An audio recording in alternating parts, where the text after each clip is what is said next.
Walaloo afuuraa maqaa abbaa kan ilmaa kan hafuura qulqulluu waaqa tokko ameen. Maqaa abbaa kan ilmaa kan hafuura qulqulluu waaqa tokko ameen. Maqaa abbaa kan ilmaa kan hafuura qulqulluu waaqa tokkotti ni amanna ameen. Nagaa har'aa jaalalli waaqayyo isiniif haa baay'atu. Maatii waaqayyo akkam jirtu qabiyoona keessanii nagaa kooti galata waaqayyo bakkaa fi iddoo isin jirtan hundumatti nagaa waaqayyo isiniif haa baay'atu jecha. Mata duree walaloo kooti har'aa immoo hin kutufannoo koo mata duree jedhudha. Bifa walalootiin wajjiniin turra waaqayyo hunduma keenya wajjiniin tahe anaaf har'a badubbii isiniif gurra dhageetti kenne akka nu geggeessu nu barsiisu fedhaaf jaalala waaqayyo nuuf haa ta'u ameen.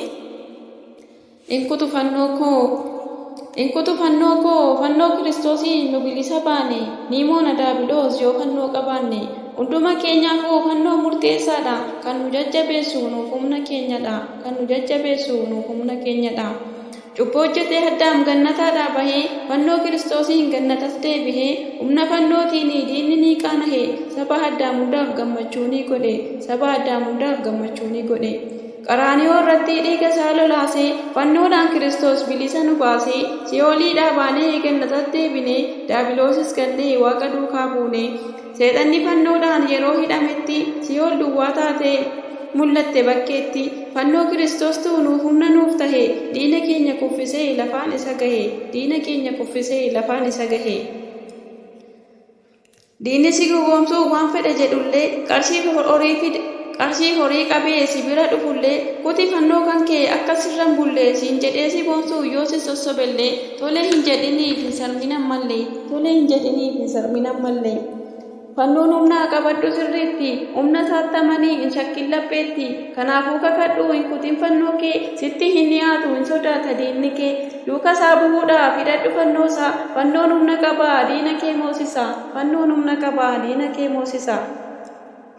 Abdii kee godhadhu hamani humna isaa qarshii horii miti ulfaataa dhiiga isaa bifoosaa fannoo irraa arganne haadha gaafa rakkoos durbee badhaafamne fannoo isaa jalatti yaada isaa nuuf kenne garuu hedduun isaanii isa kan hin beekne.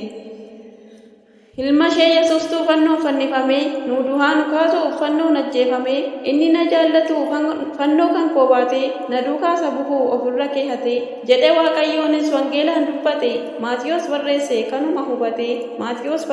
kanuma hubate. Kan fannoo koo baatee ana duukaan buune anaaf ta'uu mallee inni nan jaallanne nuun jedhe waaqayyos inni nu jibbine ofirra kaa'annee mormatti hidhanne kanaaf duuka buunu fannoo isaa qabanne. Sirriitti hamannu fannoo humna keenya of dura qabannee moona diina keenya yoomuu hin irraanfatiin tasaan dagatinii hin kutin fannoo kee ofirraan baasinii.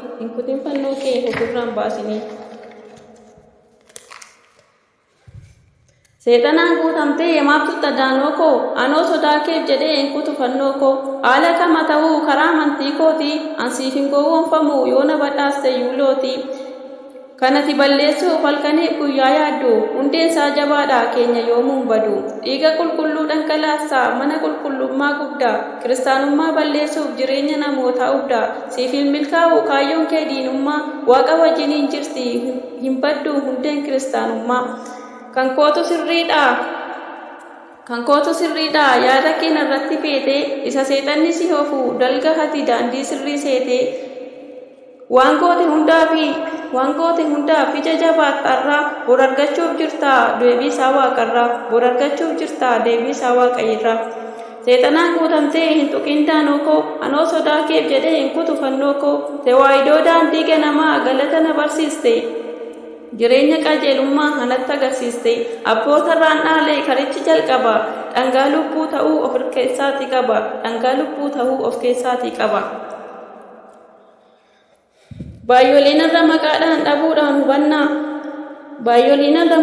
dhabuudhaan hubannaa jireenya irraa filatan booddeen isaa gubannaa tewaayidoo amantaa koo nageenyaaf jaalala na barsiistu labsitu daandii dhugaa gannata galchitu warra dogonqoree jecha waaqaan gorsitu hundaa fi ifa taatee kan nama dursitu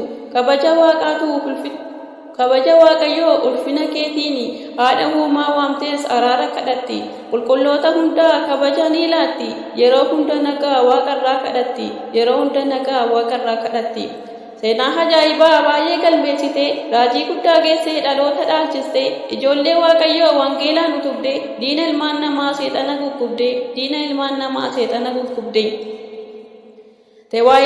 Tewaayidoo jedhaa ol kaasaatii sagalee namni daandii dhugaa ta'uun isaaf galee ganamaaf galgalaa waa'ee ishee dubbadhaa gocha waaqa keenyaas isheerraa hubadhaa.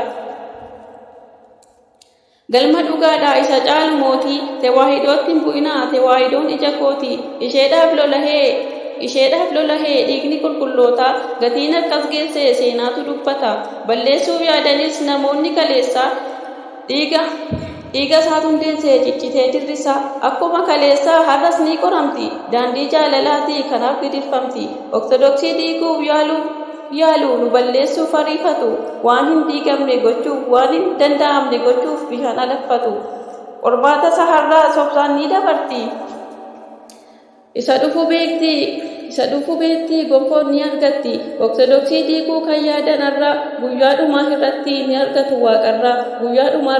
argatu waaqarraa. Ortodoksiin daandiidhaa bu'uura hundee raajotaa waaqni kan nuuf kenne bu'uura hundee bartootaa egaa haa eegnu amantaa hundee abbootaa akka nuun komannee fi seenaan qulqullootaa kabaja ishee beennee isaaf ragaa baanu jireenya argachuudhaaf dhufnee kan shaataanu badiirraa nu waamti nuuf laachuuf jaalala doogimaaf qannoonaa nama waama laala doogimaaf qannoonaan ishee nama waama laala ijoollummaa kaaftee seeraan nu guddistee waa'ee qulqullootaas nuuf ibsitee nuuf dubbistee tewaayidoo keessaa rakkoo kamtu nu baasaree abdii qabna jabaannee akka argannuuf mana waaqaa ishee samii abdii qabna jabaannee akka argannuuf mana waaqaa gubbaa ishee shamii. Amiin. Nakakaasee kan na jalqabsiisee kan na xumursiisee waaqa tokko kan ta'an waaqa abbaaf waaqa ilmaaf waaqa fuura qulqulluuf galanna ta'u hanga bara baraatti amiin bifa walalootiin iccitii dubbii isaa hundumaan kan nu godhee dadhabinaa fi cubbuu keenyaan dubbii isaa akka dubbannu sanu taasisee galanni waaqayyoodhaaf haa ta'u fannoo isaa qabannee hamma dhumaatti cimnee dhaabbannee isa duuka akka buunee jireenya bara baraa ishee samii akka dhaalluu fedhaaf jaalalaa waaqayyoo nuuf haa ta'u bakka dogongora keenya hundumatti waaqayyoo dhiifama nuuf gochuun irroo keenya guutee nuuf fudhachuun dogongora keenya hundumaa nuuf dhiisuun fedhaaf jaalala waaqayyoo nuuf haa ta'u. Amma dhumaattis mootummaa isaa akka ittiin dhaallu fedhaaf jaalala waaqayyoo nuuf haa ta'u kan nageenya kan baranne hundumaatti nama jiraatu waaqayyoo nu haa taasisu waaqayyoo sin faana ta'uu eebbifama. Amiin. Galanni waaqayyoo fudeessu haadha isaaf ulfaataa fannoo isaaf haa ta'u hanga bara baraatti. Amiin. Walaloo hafuuraa maqaa abbaa kan ilmaa kan hafuura qulqulluu waaqa tokko. Amiin. Maqaa abbaa